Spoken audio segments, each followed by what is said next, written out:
Kaka nanga Yesu Yoleyo unela kanga Ofana pembeni ya papa Okata makambo nanga.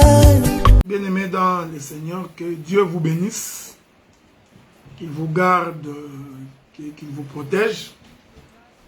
Nous allons donc commencer notre enseignement portant sur Noé le coupeur de bois. Je suis en train d'espérer que le Seigneur vous sera très favorable. C'est la raison pour laquelle nous prions Dieu afin qu'il puisse nous soutenir dans cette marche. Que Dieu nous soutienne qu'il nous soutienne dans tout ce que nous allons faire, dans tout ce que nous allons partager. Ma prière est que Dieu t'ouvre l'intelligence, que Dieu te fasse grâce pour comprendre le mystère de la parole. Il faudrait donc saisir le fondement de l'écriture. Ceci est très important. Parce que si l'on ne saisit pas le fondement de l'écriture, on ne peut donc pas être sauvé. Voilà pourquoi le livre des Jean, dans son chapitre 5, le verset 39, l'écriture atteste que vous sondez les Écritures parce que vous croyez trouver en elles la vie éternelle. Ce que vous ignorez, c'est que cependant, ces Écritures-là rendent témoignage de Jésus. Cela veut dire que lorsqu'on lit les Écritures, on y trouve la pensée de l'Écriture. Je vais faire une petite mise au point quant à ce qui concerne la manière dont on comprend les Écritures, la manière dont on saisit les choses de Dieu. Je ferai donc une petite mise au point et ça vous permettra de comprendre la marche que nous faisons toujours avec le Seigneur.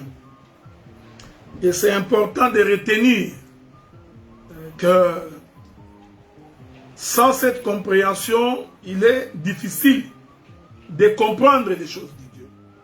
Alors, nous allons lire les Écritures, parce que j'ai toujours pensé que sans la lecture de l'Écriture, il est impossible de comprendre les choses de Dieu. Voilà pourquoi c'est toujours intéressant que nous puissions d'abord saisir la pensée de l'Écriture. Ça nous permettra de pouvoir avancer. Écoutez ce que le frère Paul nous renseigne. C'est très important. Le frère Paul nous dit beaucoup de choses. Je suis dans le livre des 1er Corinthiens, le chapitre 1er, le verset 6. Nous pouvons commencer commençons par le premier verset. 1er Corinthiens chapitre 1er, premier verset. Le frère Paul dit ceci. Il dit, Paul appelé à être apôtre de Jésus-Christ par la volonté de Dieu, et le frère Sosthène, à l'église de Dieu qui est à Corinthe, et à ceux qui ont été sanctifiés en Jésus-Christ, appelés à être saints, et à tous ceux qui invoquent en quelque lieu que ce soit le nom de notre Seigneur Jésus-Christ, leur Seigneur est le nôtre. Que la paix et la grâce vous soient données de la part de notre Dieu, Père et du Seigneur Jésus-Christ. Verset 4. Je rends à mon Dieu des continuelles actions de grâce à votre sujet pour la grâce de Dieu qui vous a été accordée en Jésus-Christ. Car en lui, vous avez été comblés de toutes les richesses qui concernent la parole et la connaissance. Je répète ça. Car en lui, c'est-à-dire en Jésus, vous aviez été comblés de toutes les richesses. Le frère Paul va confirmer qu'il s'agit de quelle richesse? Il va dire de toutes les richesses qui concernent la parole et la connaissance. Le témoignage de Christ ayant été solidement établi parmi vous. Je précise, bien aimé dans le Seigneur, que lorsque nous enseignons la parole, lorsque nous prêchons les choses de Dieu, ce que nous poursuivons en vous, c'est la connaissance de Christ.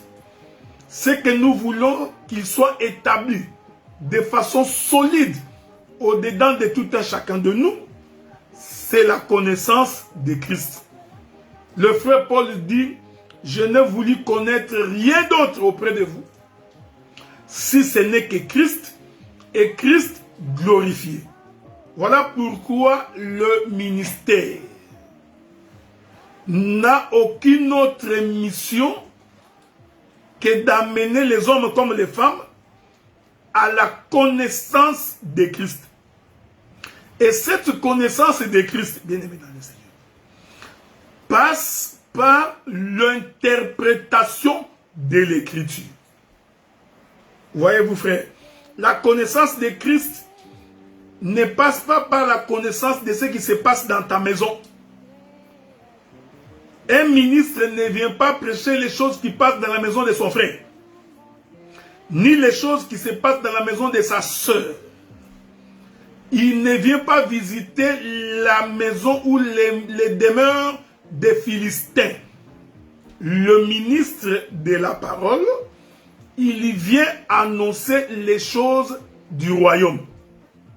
C'est comme ça que Jésus pouvait dire, le royaume des cieux est au milieu de vous.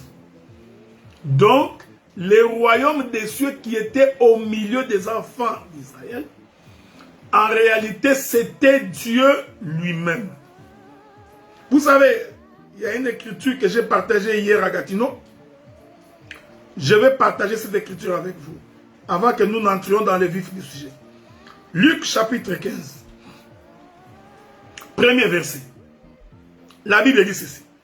Tous les publicains et les gens de mauvaise vie s'approchaient de Jésus pour l'entendre.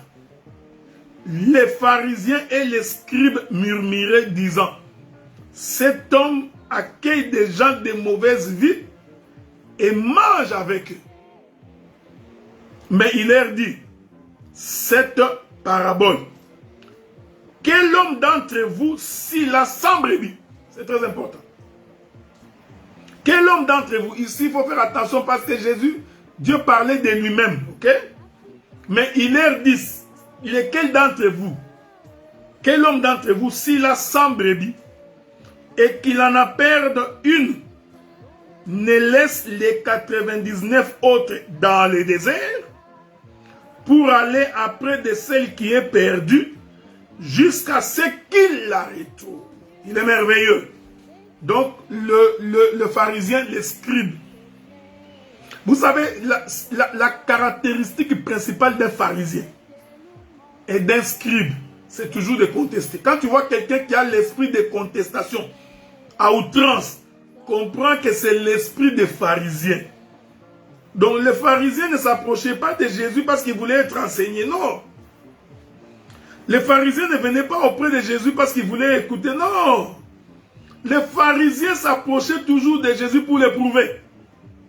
Pour démontrer qu'il est dans les faux. Vous voyez cet homme de Jésus, il ne peut pas être prophète. Regardez comment il se comporte, regardez comment il vit. Vous voyez, ça l'esprit des pharisiens. Ça n'a pas commencé aujourd'hui, hein? Vous voyez, donc ça a commencé depuis longtemps. Mais lui, Jésus était un homme populaire. Il était toujours entouré de gens de mauvaise vie. Alors,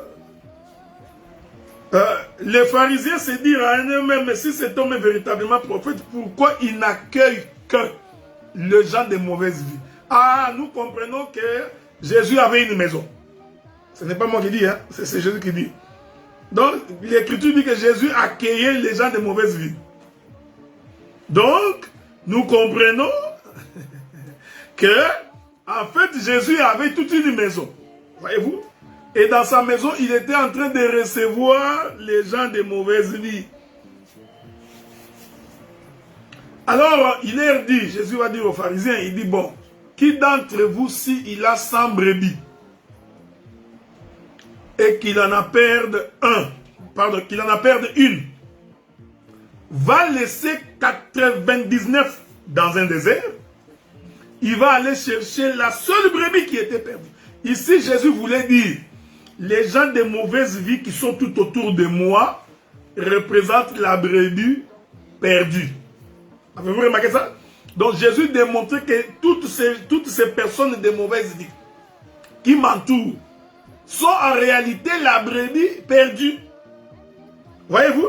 Donc Jésus démontre que vous les pharisiens, et les scribes, vous êtes les 99 brebis que l'homme a abandonnées dans les déserts. Il est merveilleux. Voyez-vous? Donc les 99 ici sont abandonnés. On les a laissés dans les déserts pour aller chercher la seule brebis qui était perdue. Et nous disons que la seule brebis qui était perdue, d'abord, doctrinalement, c'était toutes ces personnes de mauvaise vie qui entouraient Jésus. Les impudiques, les voleurs, les calomniateurs, les impurs, les débauchés, tout ce monde de mauvaise vie qui était tout autour de Jésus. Ce sont ces gens-là, vous comprenez ce que je dis? Ce sont ces gens-là qui représentaient la brebis perdue.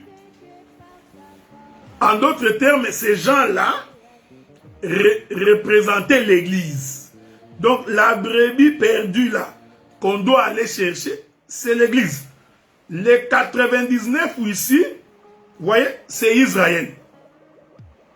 Voilà pourquoi on doit les laisser dans les déserts. Ce n'est pas l'objet de mon intervention. C'est la raison pour laquelle quand Dieu a fait sortir Israël de l'Égypte, il les a conduits dans les déserts. Parce que Israël, c'est le peuple dans les déserts. Or, celui qui marche dans les déserts est sous le coup du soleil. Et il n'y a pas la pluie qui tombe dans les déserts. Voyez-vous, frère, ça c'est... Il faut aller lire Ésaïe chapitre 55. Donc, le désert est caractérisé par l'absence de la pluie. Donc, quand nous prêchons, notre souci dans la prédication, c'est qu'il faut que vous croyez au Seigneur. Maintenant, rentrons dans les livres de Genèse. Rentrons dans les livres de Genèse pour que nous allions lire l'écriture de Noé. Je rentre dans les livres de Genèse. Je vais lire l'écriture de Noé. Genèse chapitre 6. Je prends le verset 13. Alors Dieu dit à Noé, la faim de toute chair est arrêtée par devers moi, car ils ont rempli la terre de violence. Et voici, je vais les détruire avec la terre. Je vais attirer votre attention tout au long de cet enseignement. Je voudrais vous demander de faire très attention, parce que lorsque nous allons lire les Écritures avec vous pendant cet enseignement, vous allez vous rendre compte que tous les animaux ne sont pas entrés dans l'âge. Donc il y a des animaux qui ne sont pas rentrés dans l'âge, mais qui sont vivants jusqu'à aujourd'hui. Ok? Je t'informe que dans l'âge, les animaux aquatiques ne sont pas rentrés. C'est-à-dire, l'hippopotame n'est pas rentré dans l'âge. La tortue marine n'est pas rentrée dans l'âge. Le crocodile n'est pas rentré dans l'âge. Les poissons, les différentes sortes de poissons, vous savez, laissez-moi dire ça comme un lingala. Les monganza, les motos, les ngolo, les mpiodi. Voyez-vous? Donc, tous ces poissons-là ne sont pas rentrés dans l'âge. Il faut faire très attention quand vous lisez les Écritures. Vous allez voir que l'Éternel est bon. Nous disons que quand tu lis la Bible comme les livres de Tintin au Congo, tu auras des difficultés. les différentes sortes de léopards, tous ne sont pas rentrés dans l'âge. Mais ils sont vivants jusqu'à aujourd'hui. Alors il faut vous poser la question. Comment ont-ils survécu? Parce que nous disons qu'il y a des animaux qui ne sont pas rentrés dans l'âge, mais qui ont survécu. Mais suivez-moi bien. L'Écriture dit, fais-toi une hache de bois de gopher. Tu disposeras cette hache en cellules. Tu l'enduiras de poids en dedans et en dehors. Voici comment tu la feras. L'hache aura 300 coudées de longueur, 50 coudées de largeur, 30 coudées de hauteur. Je répète ça. L'hache aura 300 coudées de longueur, 50 coudées de largeur et 30 coudées de hauteur. Tu feras à l'hache une fenêtre que tu réduiras à une coudée en haut. Tu établiras une porte sur le côté de l'hache et tu construiras un étage inférieur, un second et un troisième. Bon, que la paix du Seigneur soit avec vous. Aujourd'hui, nous allons essayer de décrire l'hache. L'Éternel parle donc à Noé. Il dit à Noé, tu vas construire l'hache. Je vous avais dit la fois passée que Noé, pour construire l'hache, Noé fait les déplacements dans la forêt. Il y va donc couper le bois. Il les ramène dans les lieux du rassemblement. Et à partir de ces bois, il forme l'hache. Donc l'hache, c'est un corps. C'est un corps constitué de bois. Ok? Donc l'hache est composée de plusieurs bois. Je vais répéter ça. Donc, plusieurs morceaux de bois. Donc quand on observait l'hache, on pouvait voir les différents bois qui composent l'hache. Celui qui fait l'hache, c'est Noé. Ok? Le constructeur de l'hache, c'est Noé. En d'autres termes, Noé est le créateur de l'hache. Donc, l'hache, c'est l'ouvrage de la main de Noé. Vous savez, quand j'enseigne, je vais doucement pour que tu ne dises pas que tu n'as pas compris. Hein? Noé est le constructeur de l'hache. Donc, quand on observe l'hache, l'hache, c'est l'ouvrage de la main de Noé. Voilà pourquoi je vous avais dit la fois passée que Noé a construit l'arche seul. Il ne l'a construit avec personne. Parce que, j'ai toujours dit ceci, frère, quand vous avez des difficultés pour saisir l'écriture noir sur blanc, il faut aller chercher la révélation de l'écriture pour comprendre ces choses. Donc ici, Noé est le père, l'arche est le fils de Noé. Est-ce que vous comprenez ce que j'ai dit? Je vais répéter ça. Pourquoi j'ai dit que Noé c'est le père et que l'arche c'est le fils? Je l'ai dit parce que c'est Noé qui a fait l'arche. L'arche c'est l'œuvre de sa main. L'arche c'est le bois que Noé a mené au lieu de rassemblement pour former un corps. Je rentre dans le jardin, je rentre dans la création. Vous allez remarquer, parce que le sage Salomon dit, il n'y a rien de nouveau sous le soleil. Ce qui est, a été. J'aime la manière dont Salomon présente la chose. Il dit, ce qui est, a été. Donc, avant de consulter Noé, allons voir ce qui a été. Ça va nous permettre de comprendre ce qui va être. Parce que ce qui est, c'est ce qui a été, c'est ce qui sera. Donc, le présent, c'est le passé répété. Voilà, quand tu es un prédicateur, il faut avoir l'habitude de consulter le passé. Voyez-vous, le passé ici, bien aimé dans la Bible, c'est la création. Remarquez cette chose. Regardez, regardez. Je rentre dans le livre de Genèse avec le prophète Moïse que j'appelle pour venir me soutenir dans ma marche. Parce qu'il faut être un homme heureux quand Moïse te soutient. Quand les prophètes marchent avec toi, quand Néhémie est avec toi, tu es un homme heureux. Parce que tu es sûr que tu n'es pas à côté de la plaque. Regardez que lorsque l'Éternel voulut créer Adam, Dieu dit, créons l'homme à notre image, selon notre propre ressemblance. J'ai toujours dit aux bien-aimés, quand Dieu disait nous, ce n'est pas que Dieu était avec les anges, tu vois, Dieu était avec les esprits, non, Dieu était avec les fils et les Saint-Esprit. Non. Dieu était seul, mais dans ses attributs. Je vais lire ça avec vous. Hein? Lisons ça avec vous. Ça va nous permettre de pouvoir avancer. Je suis dans le livre de Genèse.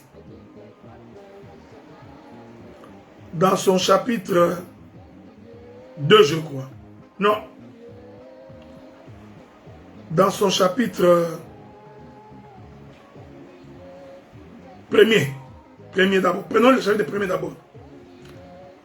Genèse chapitre 1er, verset 26. Puis Dieu dit, faisons l'homme à notre image, selon notre propre ressemblance, qu'il y domine sur le poisson de la mer, les oiseaux du ciel, sur le bétail, sur. Dieu créa l'homme, ça c'est le verset 27. Vous voyez? Dieu créa l'homme à son image. Il les créa à l'image de Dieu, il créa l'homme et la femme. Voyez-vous? Le verset 26 dit, Dieu quand il parle, il dit, nous créons l'homme à notre image. Mais quand il crée, l'écriture confirme que Dieu, il crée l'homme à son image. Donc nous comprenons que les nous là, c'est le. Voyez-vous? Le pluriel là, c'est le singulier. Donc, qu'est-ce que je voudrais dire? Que Dieu vous bénisse, que Dieu vous bénisse. On va lire une écriture. Dans le livre d'Ésaïe. Hein? Ésaïe. Je prends Ésaïe, le chapitre 34, je crois. Ésaïe, chapitre 34. Lisons. Souffrez. Hein? Je suis en train de chercher une écriture dans le livre d'Ésaïe. Souffrez avec moi. Je vais trouver cette écriture-là. Dans les livres d'Ésaïe. J'ai dit ça pour expliquer la notion de nous et je. Okay? Donc, il y a une écriture dans les livres d'Ésaïe. Je crois que c'est Ésaïe chapitre 34. Souffrez. Comme je vous ai toujours dit que je n'ai pas l'habitude de bloquer les versets. Mais je sais qu'il est quelque part là. Ok? Bon, je vais courir pour aller trouver ça. Avec la grâce du Seigneur, nous trouverons cette écriture-là. Ésaïe chapitre 34, je crois. Voilà. Voilà, Ésaïe chapitre 34, le verset 16. Ésaïe 34, le verset 16. Ouais, je savais qu'il est quelque part, mais je n'ai pas bloqué le verset. La Bible dit, consultez le livre. Hein, ouais. Consultez le livre de l'Éternel et lisez. Point d'exclamation. Aucun d'eux. Non. Quelque chose semble ne pas être correct. Parce qu'il commence par dire que consulte un seul livre. Mais là, il dit aucun d'eux. Ah, c'est comme s'il y a plusieurs livres. Vous voyez bien maintenant les seigneurs, c'est ça l'évangile. Il dit aucun d'eux ne fera défaut. Ni l'un ni l'autre ne manqueront. Car sa bouche a ordonné et son esprit qui les rassemble. Donc, le livre est un rassemblement. Avez-vous lu? Ce n'est pas moi, c'est Ésaïe, c'est le prophète Ésaïe. Il dit, consultez-le, un seul livre, mais aucun d'eux. Donc, le livre est composé de plusieurs parties. Voyez-vous? C'est un livre, mais composé de plusieurs parties. Alors, il dit, sa bouche ordonne l'Esprit les rassemble. Donc, les livres de l'Éternel, c'est tout un rassemblement de plusieurs livres. C'est comme ça que quand Dieu dit nous, comprenez que c'est Dieu dans les différents morceaux du livre.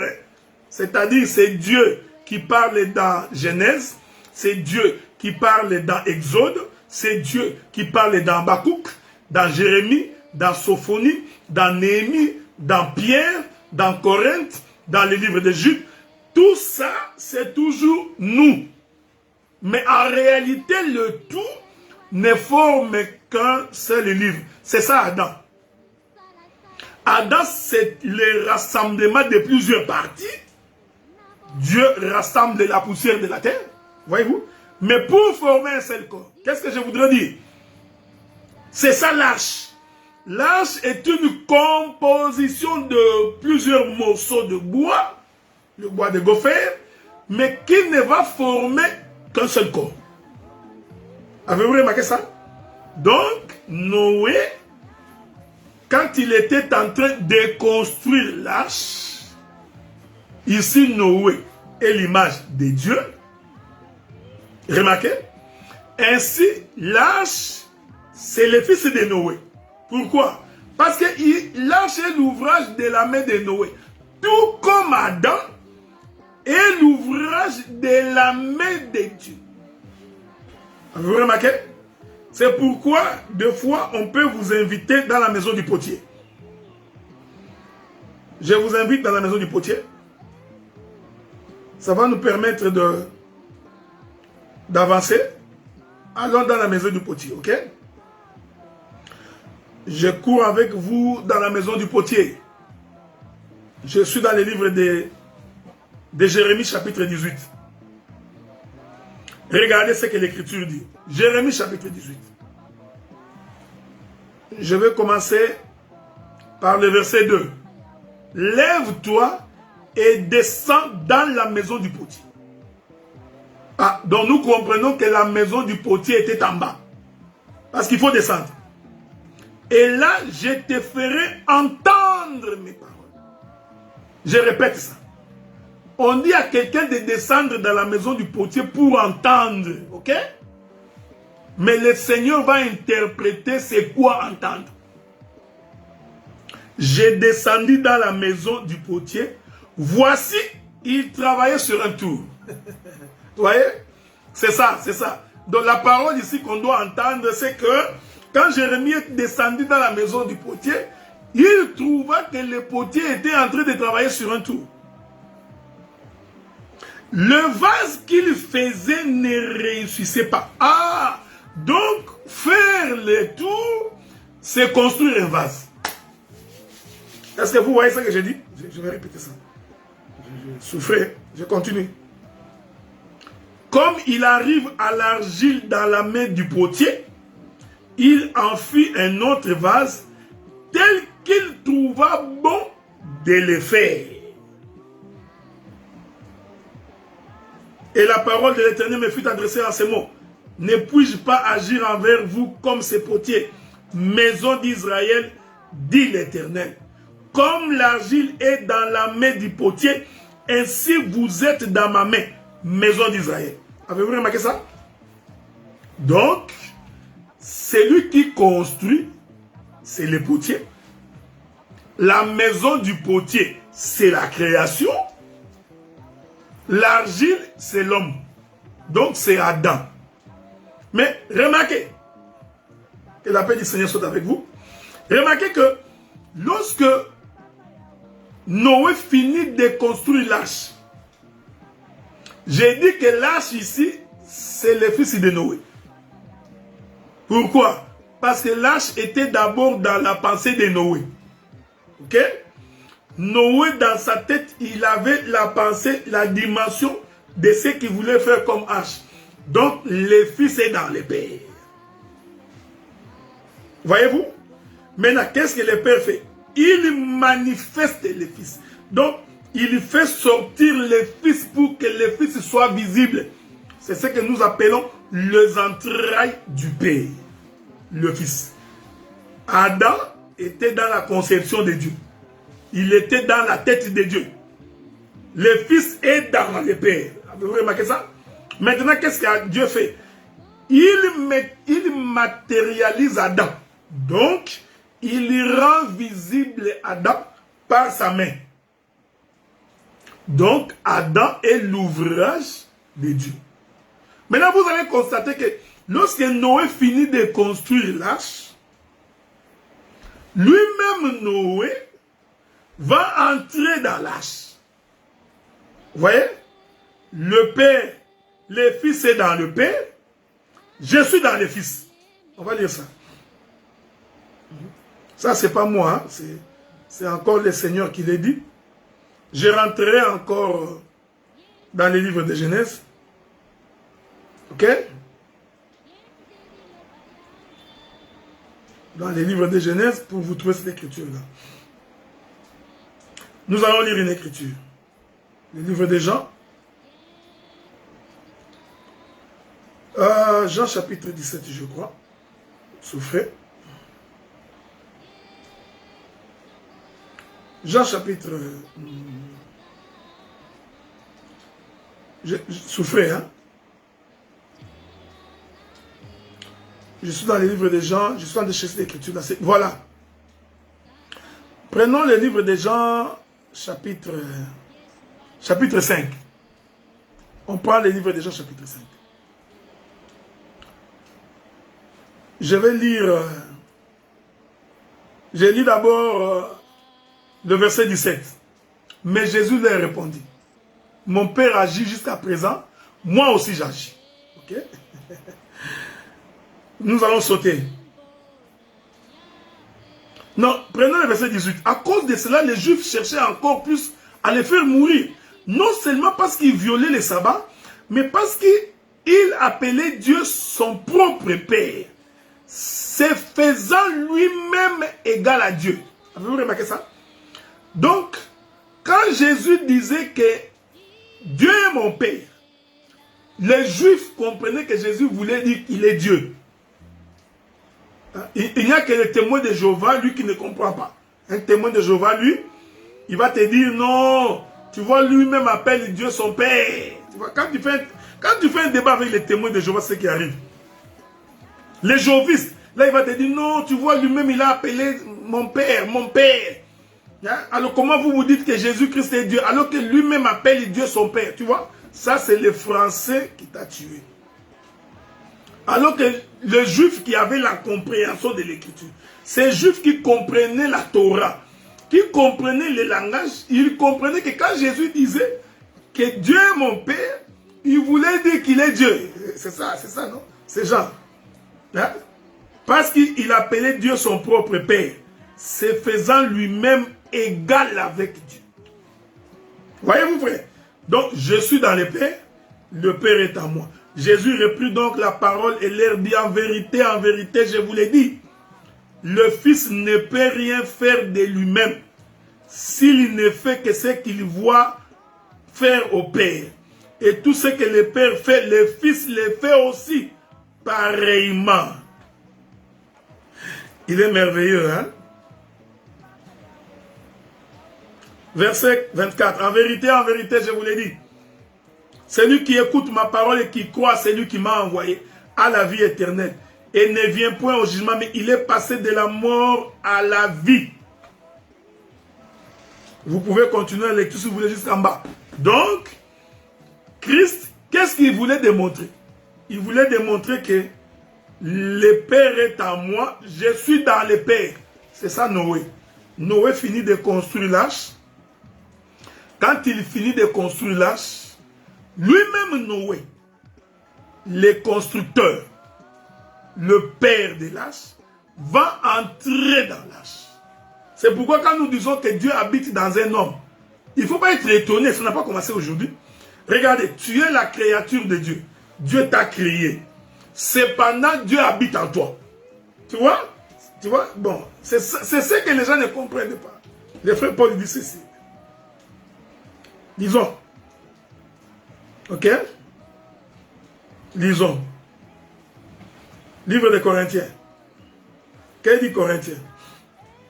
1 Corinthiens chapitre 3, verset 16. Ne savez-vous pas que vous êtes les temples de Dieu et que l'Esprit de Dieu habite en vous? Ah, mais cependant, vous êtes la créature de Dieu. Voyez-vous? Dieu vous a créé. Vous êtes l'œuvre de sa main. Vous êtes les fils de Dieu.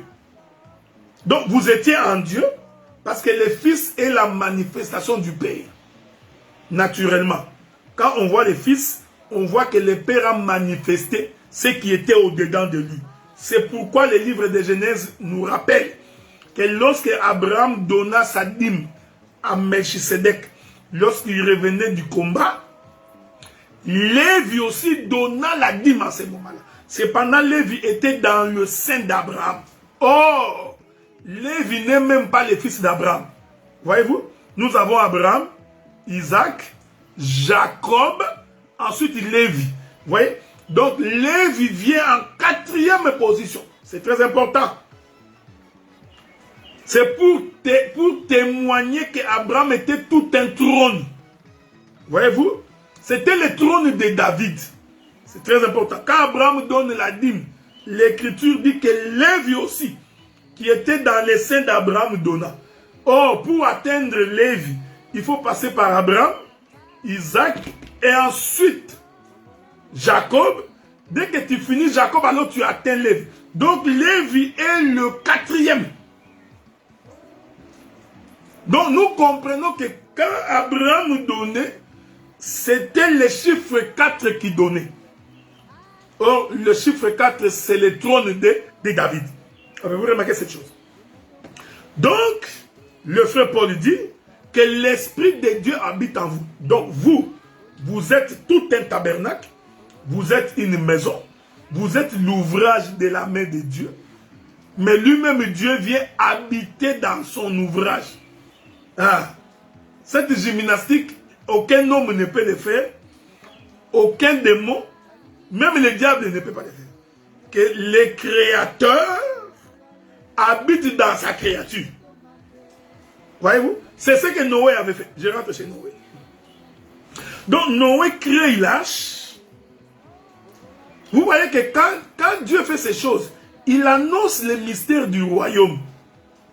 Vous pensez qu'il ne s'agit que de la construction de l'arche. Non! Dieu répétait ce qu'il a fait avec Adam. Dieu crée Adam. Adam est l'ouvrage de sa main. Ensuite, qu'est-ce que Dieu fait? L'Écriture dit, et l'Éternel souffla dans les narines d'Adam. Donc, l'Esprit de Dieu est entré dans un corps. Nous disons que Adam, c'était l'arche. L'Esprit qui rentre dans Adam, c'est Noé. Vous voyez? Le Père est entré dans un corps.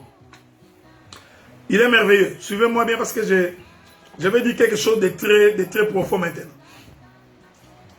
Vous savez, quand Dieu vient dans la création, je veux que vous me suiviez avec beaucoup d'attention. Suivez-moi bien. Ce que je vais dire n'est pas réservé aux enfants. Ok? Si tu es habitué à prendre des biberons, eh bien, tu auras des difficultés pour saisir ce que je voudrais dire. Vous savez, il était éternel. Quand on parle de l'éternel, c'est-à-dire que c'est lui qui n'a ni commencement ni fin. Techniquement, la pensée de l'homme ne peut pas saisir la notion de l'éternité. Si je te pose la question, qu'est-ce que l'éternité? Tu ne sais pas par où commencer, où tu vas finir. C'est ce qu'était Dieu. Hein? L'éternel. Il n'avait ni commencement ni fin. Donc on ne pouvait même pas les mesurer. C'est lui qui n'a ni commencement ni fin. Tu vas commencer où? Donc, tu ne peux pas les quantifier, tu ne peux pas les mesurer, tu ne peux rien faire parce que ça dépasse ton entendement. Hein? La notion de l'éternité. Alors Dieu décide qu'il doit rentrer dans les temps. C'est ici que l'équation devient difficile. Comment celui qui était éternel va entrer dans les temps? Je veux que tu me suives bien. Comment celui qui était éternel va-t-il entrer dans les temps? Parce que s'il entre dans les temps, il doit avoir un commencement. Ok? Et il doit avoir une fin. Je répète ça. Pour que Dieu rentre dans les temps, il doit quitter la notion de l'éternité. Ah, j'ai l'impression que mon bien-aimé docteur Roger Bouleli est en train de nous suivre. Je te salue en passant. Regardez. Il était éternel. Il était dans l'éternité. Donc la notion de l'éternité est difficile à saisir. Difficile à comprendre. Maintenant, qu'est-ce que Dieu fait? Il veut entrer dans le temps. Or, si Dieu entre dans le temps, il va perdre la notion de l'éternité. Suivez-moi bien. Parce que s'il entre dans le temps, il doit avoir un commencement et une fin. C'était ça la crainte de Dieu. Comment Dieu entrerait-il dans le temps sans que le temps ne puisse les retenir prisonniers? Quelle gymnastique à faire pour qu'en entrant dans le temps,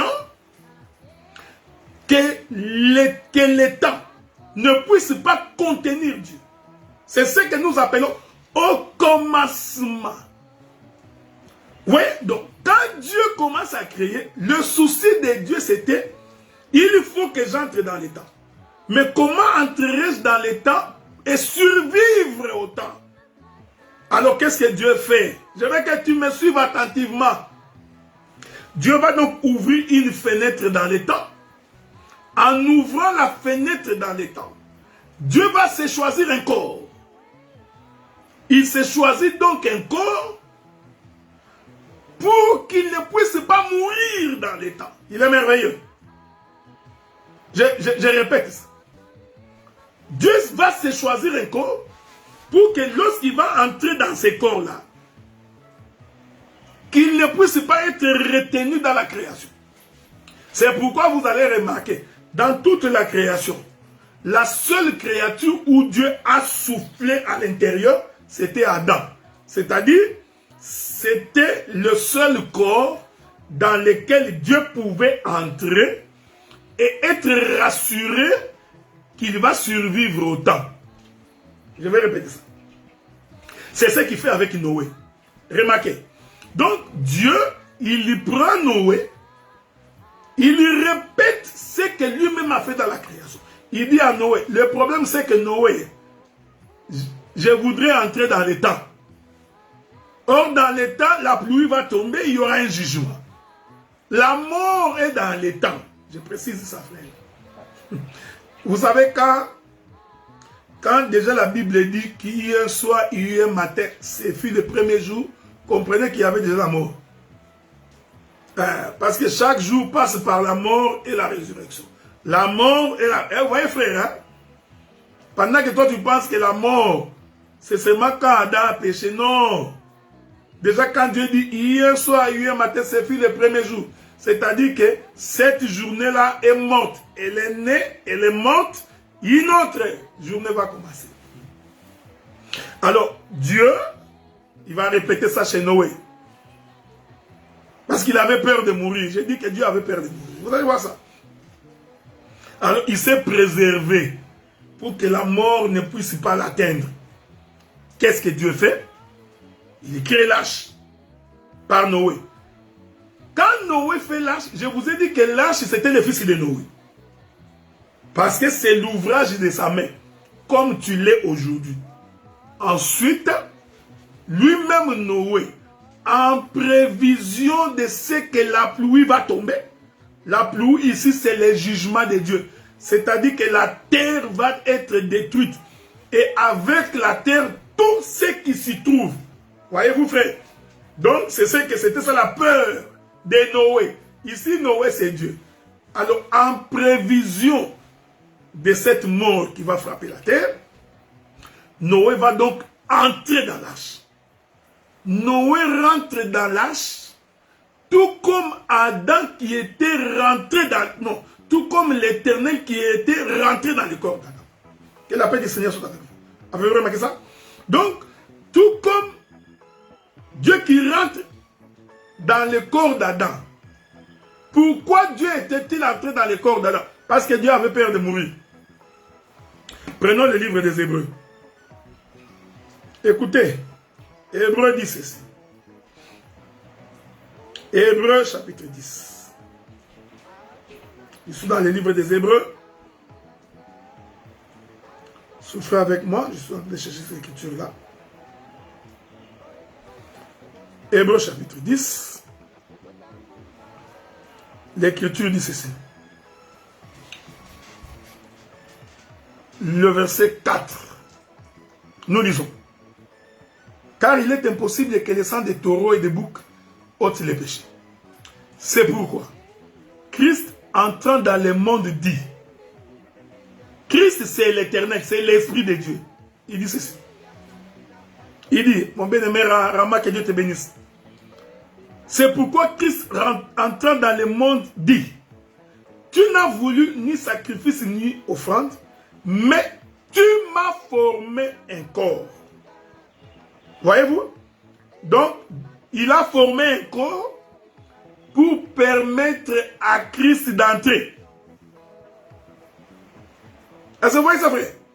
Donc, tu n'as agréé ni holocauste ni sacrifice pour les péchés. Alors j'ai dit, voici, je viens dans le rouleau du livre. Le rouleau du livre ici, c'est le corps. Ok? Il est question de moi pour faire, ô Dieu, ta volonté. Donc, quand le Seigneur voudrait entrer dans l'état, dans l'éternité, il quitte l'éternité pour entrer dans l'état, il avait besoin d'un corps. C'est ce corps-là qui lui permet de voyager dans les temps. Il est merveilleux. Donc, le corps d'Adam, c'était le corps permettant à Dieu, comme esprit, de voyager dans les temps. Sans ce corps-là, Dieu risquerait d'être retenu et ne pas sortir dans les temps. C'est ce que le diable n'avait pas compris. C'est pourquoi le diable pensait que, comme l'Éternel a porté un corps et qu'il est entré dans les temps, le diable pensait pouvoir maîtriser Dieu. Il pensait ça. Le diable pensait que par la mort de Jésus, il prendrait la suprématie sur l'Éternel. Or, il n'avait pas compris que Dieu s'était fait un corps. Et ce corps-là, c'est le corps qui lui permettait de voyager dans les temps. Il est merveilleux, que Dieu vous bénisse. Mon bien-aimé Emilio Zola, il pose la question comment expliquer qu'il est omnipotent, omniprésent et omniscient. Je crois que l'omnipotent, ça c'est facile à comprendre. C'est Dieu capable de tout. Hein? Donc, il a toutes les potentialités. Il peut faire ce qu'il veut. Omniscient, c'est que Dieu il a la connaissance de tout. Là, je sais que ça ne pose pas beaucoup de problèmes aux gens. Ce qui vous pose des problèmes, c'est omniprésent. Donc vous vous posez la question, comment Dieu qui rentre dans un corps, comment il est encore Dieu. Il est merveilleux. J'ai toujours posé la... Vous savez, c'est pourquoi il ne faut pas réfléchir à la manière des hommes, parce que tu auras des difficultés pour comprendre l'omniprésence de Dieu. J'ai toujours aimé ce que mon bien-aimé Pichou, le docteur Pichou Bosanga a toujours dit. Je vais répéter ce qu'il a dit dans l'une de ses prédications. Regardez. Je vais vous trouver cette écriture-là. Il est merveilleux. Hein? On va lire l'écriture quand Jésus est sorti des eaux du baptême. Je prends Matthieu chapitre 3, verset 17. Regardez. J'explique toujours ce mouvement de Dieu qui rentre dans un corps. Noé qui rentre dans l'arche. Je vais le répéter encore au baptême de Jésus pour expliquer l'omniprésence de Dieu. Regardez. Vous savez, Jésus vient se faire baptiser. Jésus, en venant se faire baptiser, il rentre dans l'eau. Je veux que tu me suives bien. Or, Genèse nous dit ceci. Pour que Adam ait la forme, il faut que la poussière soit mélangée avec de l'eau. La Bible dit que la vapeur s'est élevée et a arrosé la surface du sol. Ainsi, Dieu a pu rassembler la poussière de la terre. Sans eau, la poussière ne peut pas former un corps. C'est comme ça que le prophète Job me soutient. Job dit, il faut que la poussière ruisselle dans l'eau pour former les mottes de terre.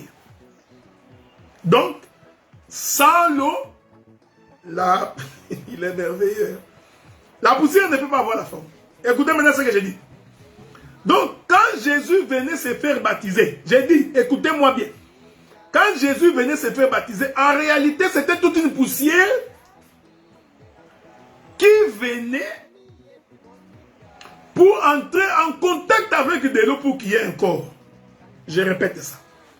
C'est pourquoi la Bible dit que Jean était en train de baptiser dans le désert. C'est Jean qui dit ça. Jean dit, je suis la voix de celui qui crie dans le désert. Donc, nous comprenons que Jean était dans le désert. Donc, c'est Jésus-là qui venait. C'est Jésus-là qui venait.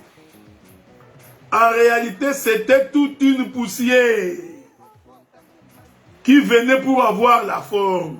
Okay?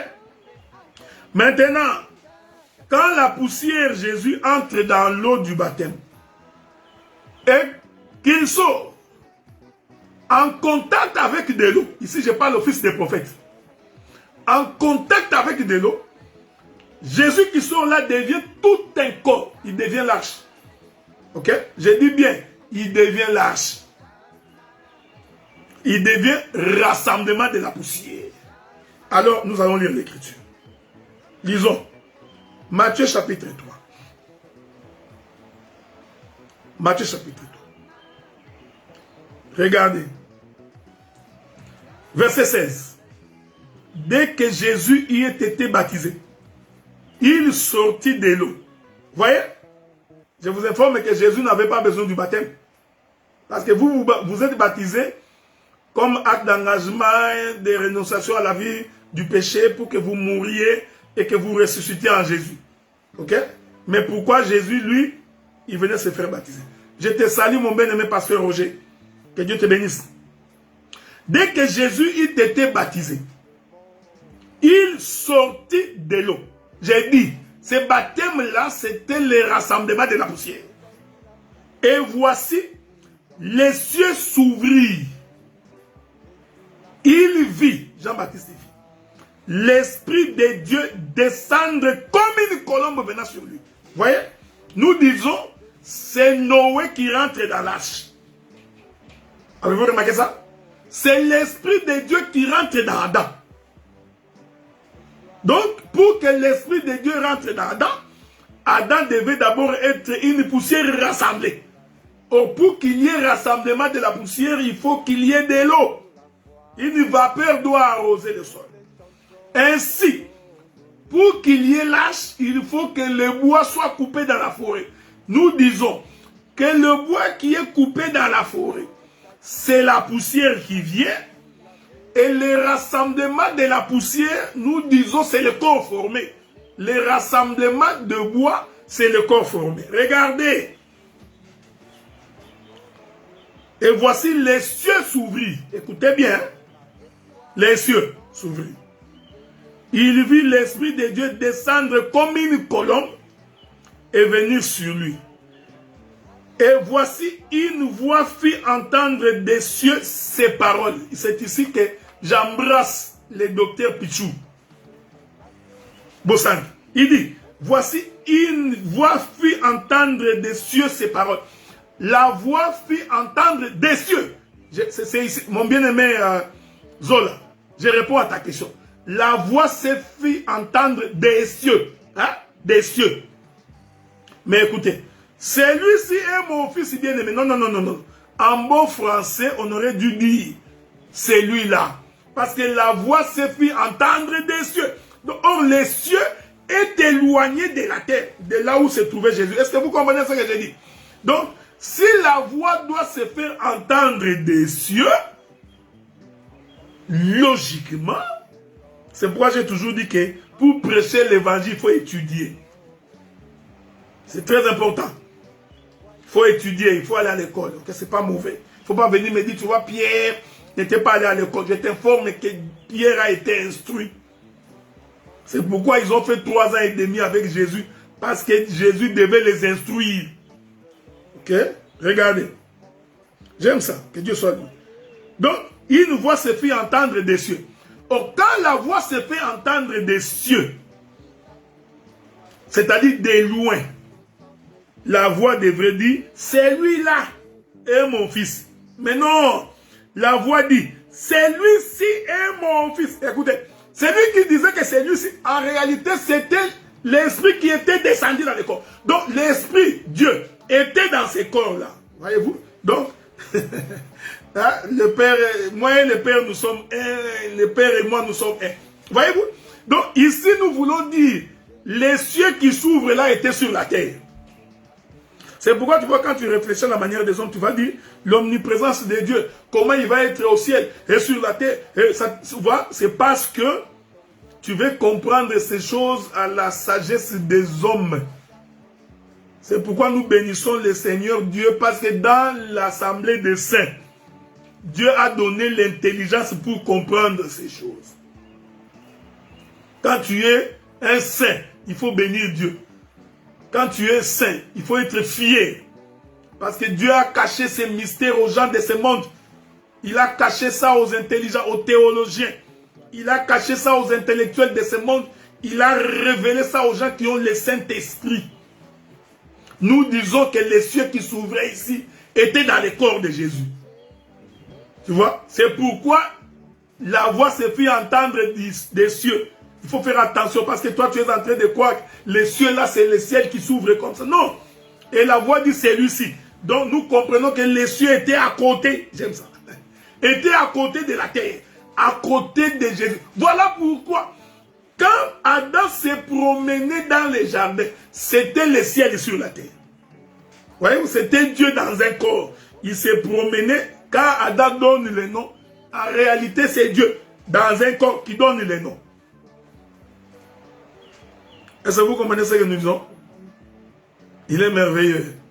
Que Dieu te bénisse, mon bien-aimé Rama. Tu salueras dans Alice. Tu vas saluer dans Alice. De ma part. Regardez, frère. Je répète ça. C'est pourquoi, frère, vous allez remarquer que quand Noé est en train de couper le bois, faites attention. C'est Noé là qui coupe le bois, c'était le Père. Le bois là qu'on coupait, c'était le corps de Jésus rassemblé. Voyez-vous, frère? Une fois que le corps, je n'aurai pas le temps d'expliquer les 300 coudées, les 50 coudées. On aura le temps, je ne suis pas pressé, frère. J'ai fait la promesse à mon épouse que je ne vais plus voyager. J'ai une invitation aux États-Unis, mais je vais l'amener. Okay? Comme j'ai une invitation, pour chercher la paix. Je vais l'amener aux États-Unis. Okay? J'ai une invitation au mois d'octobre. Je vais l'amener pour que je sois en paix. Parce que j'ai... il paraît que j'ai trop voyagé, donc... Je voudrais avoir la paix. Vous savez, j'ai toujours dit ceci, frère. S'il y a la paix dans ta maison, même dans l'église, il y aura la paix. Quand un prédicateur est en paix chez lui, même la révélation va venir. Mais je répète que l'homme doit être le chef de la femme. Okay? Quand tu es dans ta maison, il faut que tu sois le chef. Fais un effort pour être le chef. Si tu commences à perdre de l'autorité, c'est fini pour toi. Tu as perdu complètement. Regardez. Voilà pourquoi j'irai en octobre aux États-Unis, mais je vais l'amener. Ok? Je vais l'amener. Donc, je vais donner une autre écriture. Une autre écriture pour faire asseoir la même pensée. Ok? Lisons une autre écriture dans le livre de Jean, je crois. Souffrez, hein? Je suis dans le livre de Jean. Regardez. Jean chapitre 3, verset 13. Écoutez ce que Jésus dit. Personne n'est monté au ciel. Personne n'est monté au ciel si ce n'est celui qui est descendu du ciel et le Fils de l'homme qui est dans le ciel. Non. Mais le Fils de l'homme était sur la terre. Est-ce que vous me suivez? Je répète ça, je répète ces choses. Il est merveilleux, le Dieu de gloire. Écoutez. Je répète ça. L'Éternel est bon. Je commence par le verset 12. Si vous ne croyez pas quand je vous ai parlé des choses terrestres, comment croirez-vous quand je vous parlerai des choses célestes? Maintenant Jésus dit, celui qui est en train de parler, c'est Jésus. C'est Jésus-là qui parle là, il est sur la terre. Ok? Je dis bien, il est sur la terre. Il n'était pas au ciel. Mais regardez son langage. Personne n'est monté au ciel. Si ce n'est celui qui est descendu du ciel.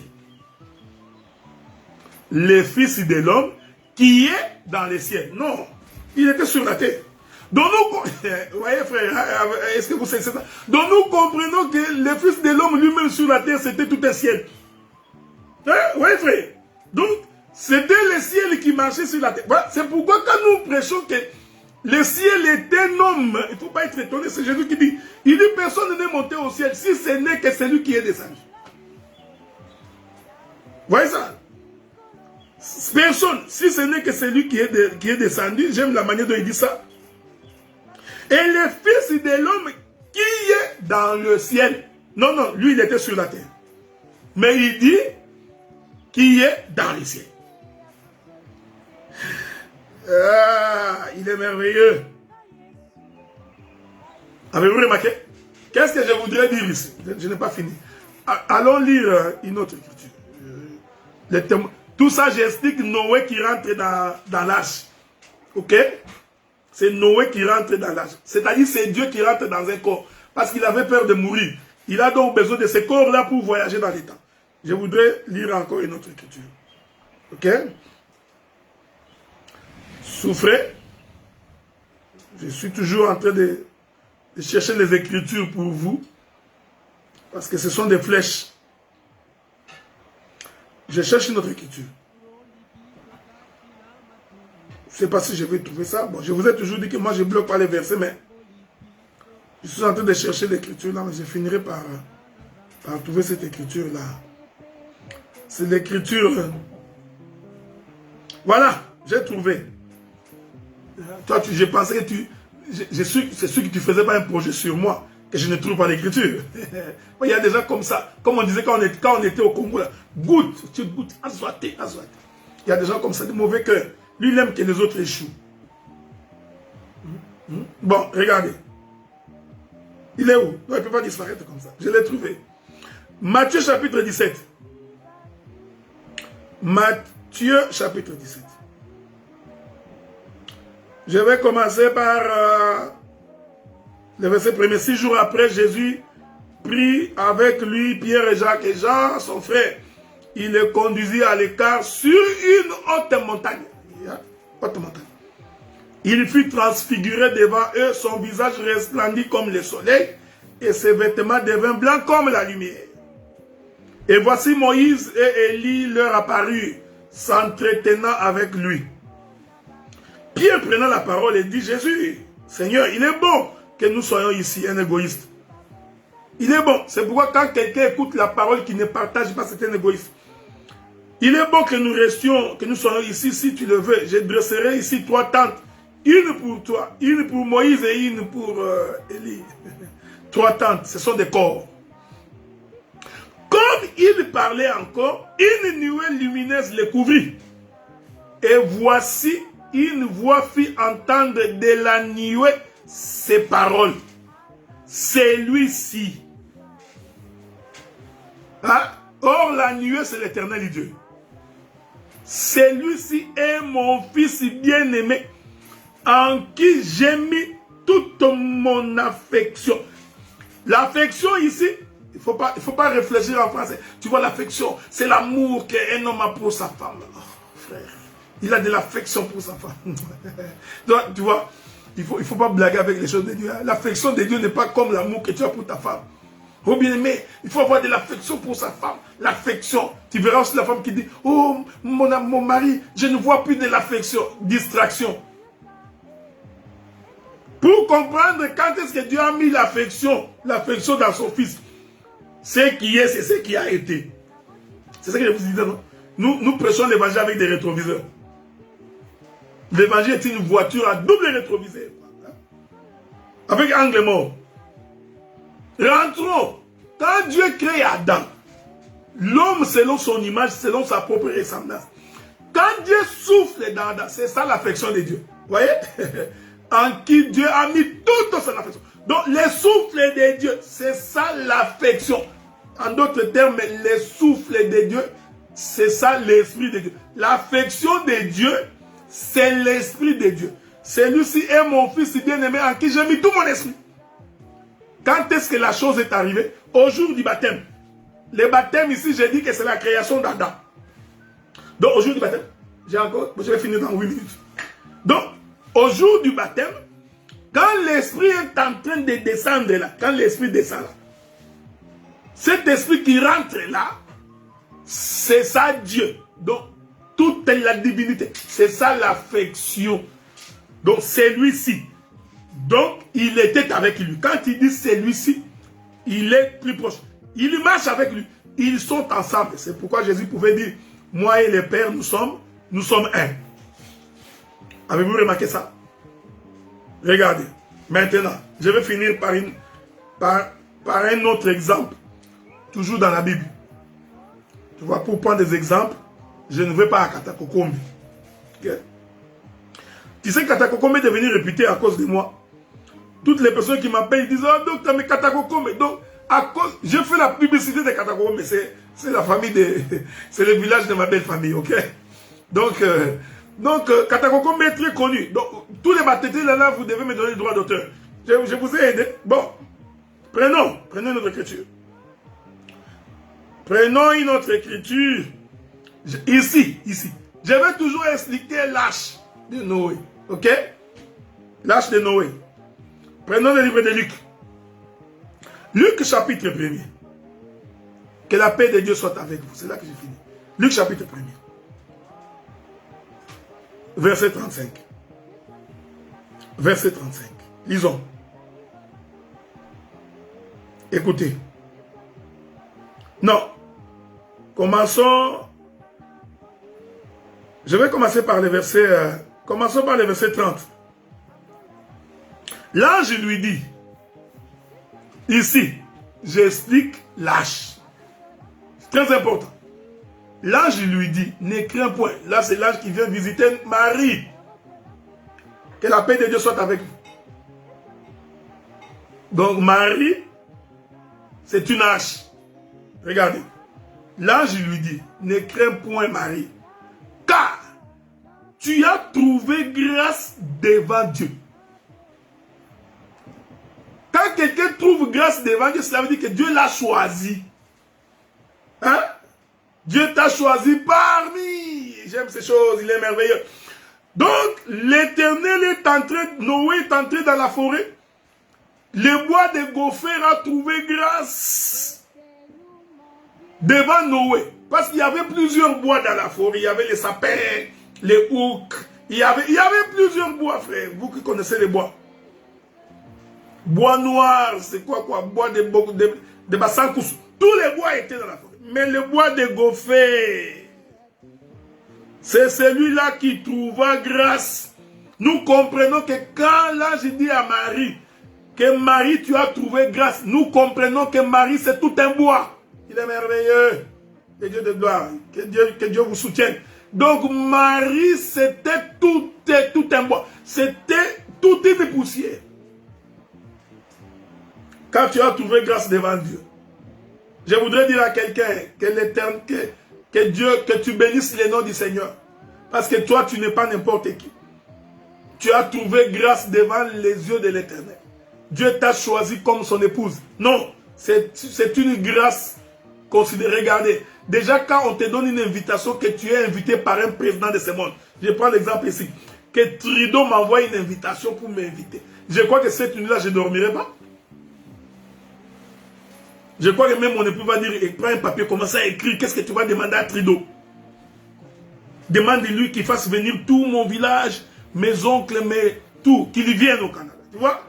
Un président de la République, un premier ministre, tu trouves grâce, tu as des cauchemars, tu ne dors pas. Mais regardez bien, mais comment vous blaguez avec les créateurs du ciel et de la terre. Les dieux puissants, frère. Tu as trouvé grâce à ses yeux et tu blagues avec les choses de Dieu. Tu blagues. Tu viens la prier comme si tu ne voulais pas venir. Prier, il faut qu'on t'efforce. Donner pour l'œuvre de Dieu, il faut qu'on t'efforce. Servir le Seigneur pour toi est devenu comme un calvaire. Non, tu n'as pas compris la grâce que tu as trouvée.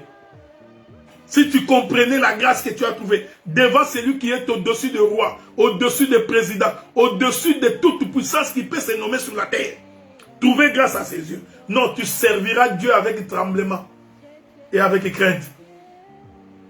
Et voici, tu deviendras enceinte. J'aime ça.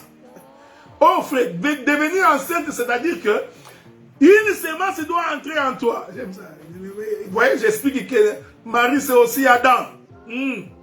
Avez-vous remarqué ça?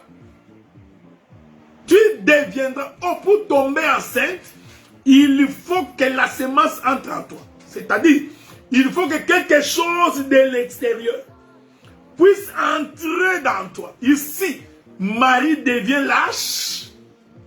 Maintenant, ce qui va entrer dans Marie, c'est ça l'esprit, c'est ça Noé. Voyez, remarquez.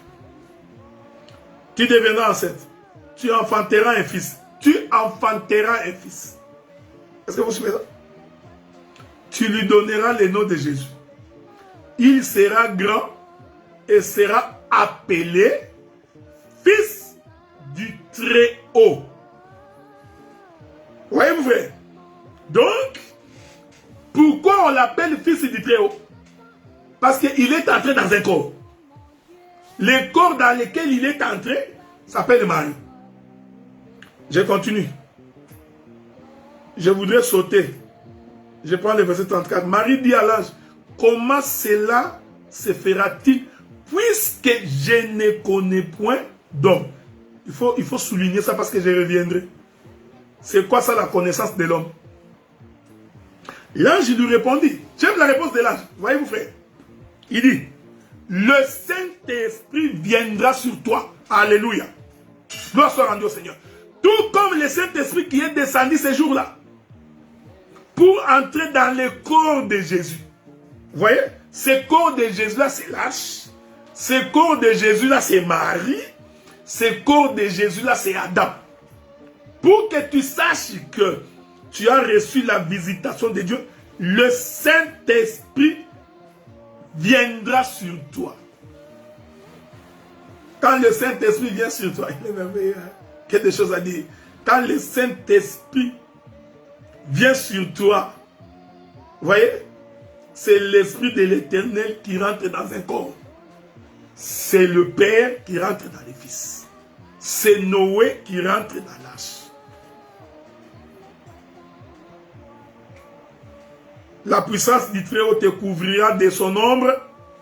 C'est pourquoi le saint enfant qui naîtra de toi sera appelé fils de Dieu. Il y a deux notions à retenir. Je voudrais vous demander d'aller vous abonner sur ma page YouTube, Évangile éternel. Il y a une prédication que j'ai faite sur la tunique bigarrée de Joseph. 1 et 2. J'ai expliqué pourquoi on l'appelle Saint-Enfant et ensuite Fils de Dieu. C'est Esaïe. Hein? L'enfant nous est né, un fils nous est donné. Il y a deux notions. Il y a la notion être né et être donné. J'ai expliqué que l'enfant qui est né, c'est Ismaël. Le fils qui nous est donné, c'est Isaac. Je vous recommande, dites à vos frères, à vos amis d'aller s'abonner. Écoutez, je ne vous demande pas d'aller vous abonner pour que j'ai beaucoup de vues afin que YouTube me paye. Parce qu'il y a beaucoup de gens qui commencent à prêcher, c'est pour ça. C'est là que j'ai fini d'ailleurs en exhortation. Beaucoup de gens commencent à prêcher, ils cherchent des sujets de polémique, comme Wenge Musique, BCBG, Wenge Maison Mère. Ils cherchent des sujets de polémique. Quand les gens vous voient des polémiques, ils vont aller s'abonner, il y aura beaucoup de vues. Comme ça va augmenter le nombre de ces vues pour qu'ils puissent avoir de l'argent. Un voleur, un commerçant. Nous ne vous demandons pas d'aller vous abonner pour qu'il y ait beaucoup de vues, pour que nous ayons l'argent de YouTube. Non. Nous vous demandons pour que vous puissiez avoir l'instruction. Nous ne prêchons pas pour chercher des vues. Parce que si je voulais vraiment avoir des vues, mais je mettrais un titre. La vaselination de l'évangile. Là, tout le monde savait que j'allais parler de Mike. Vous allez beaucoup aller entre vaseline. Les vues vont augmenter. YouTube va me payer. Non, ça c'est un esprit diabolique et satanique. Yeah? Vaselisation. Il y a des termes qui sont sortis. Vaselination de l'évangile. Bien aimé, vous cherchez quoi? Quel est le serviteur fidèle qui donne la nourriture convenable au temps convenable? Quand nous prêchons, frère, nous prêchons l'évangile pour les saints. Pour que les gens se convertissent. On s'en fout des gens qui font des vaselines. Ça ne nous regarde pas. Non. Oh non, Michel Bakenda s'est promené nu. Non, Mission Bakenda. Non, mais frère, on cherche quoi? On cherche quoi? Nous ne cherchons, frère, je vous ai toujours dit que nous ne sommes pas à la recherche de vues. Tu verras quelqu'un, dès qu'il finit l'émission, il pose la question, il y a eu combien de vues? Tu vois la chaîne? Combien de gens sont connectés? Hein? Non, tu vois, je suis devenu populaire parce qu'il y a beaucoup de vues. Un charnel, un terrestre, il ne sait pas pourquoi il sert le Seigneur. Frère, même une seule personne qui suit et qui est sauvée, la gloire revient au Seigneur. La Bible dit qu'il y a une seule âme qui s'est convertie. Le ciel est dans la joie, frère bien-aimé dans le Seigneur. Un jour, Jésus vient, il croise une femme qui avait les dos courbés. Pendant plusieurs années, il regarde, il dit, voici encore ici, une fille d'Abraham qui mérite d'être sauvée. Bien-aimé, même une personne qui te suit, c'est une bénédiction. Non? Toi, tu dis, oh non, on va chercher vaseline. Ah, vaseline. Tu mets aussi un grand titre, vaseline. Tu cherches que les gens viennent écouter des bêtises, des futilités. Des choses qui ne vont pas instruire, des choses qui vont t'éloigner, même des choses qui vont commencer à te faire penser à l'impureté, à la débauche. Quelque chose qui manque, c'est pourquoi j'avais dit un jour, regardez, quand nous prêchons l'évangile comme ça, les gens ne se connectent pas pour suivre la parole. Mais les gens vont se connecter pour aller suivre des vidéos des gens qui sont à des minutes. 1 500 000 vues. Pour regarder la nudité de quelqu'un. C'est comme si tu ne sais pas ce que c'est être nu. Qu'est-ce que tu regarderas là-bas que tu n'as jamais vu? Qu'est-ce qu'il y a? Qu'est-ce qu'il y a d'aussi spécial que tu ne verras, que tu n'as jamais? Mais tu vois la chair, attirée par la loi de la pesanteur. Toujours des choses charnelles qui attirent les choses. Quand tu sens que ton cœur est trop attiré vers ces choses, comprends qu'il te faut encore le Saint-Esprit pour que tu t'en sortes. J'ai fini. Je disais donc, bien-aimé dans le Seigneur, je disais donc que l'arche de Noé, c'est le fils. Le fils est entré dans le père est entré dans un corps. C'est ça, la création d'Adam. Je me suis arrêté chez Marie. Je continuerai les dimanches prochains. Je ne vais pas finir. Beaucoup de choses à dire. Que Dieu vous bénisse. Nous avons fini. Les rendez-vous est pris pour le samedi prochain. Je voudrais dire ceci. Demain, l'église des Saints de Gatineau, Ottawa, nous avons culte de 11h30 à 14h. Donc si vous voulez nous suivre en ligne, connectez-vous, Assemblée des Saints de Gatineau, Ottawa. Vous nous suivez en ligne. L'Assemblée des Saints de Montréal, je précise, Assemblée des Saints de Montréal. Parce que nous avons aussi l'église des Saints de Montréal. Okay?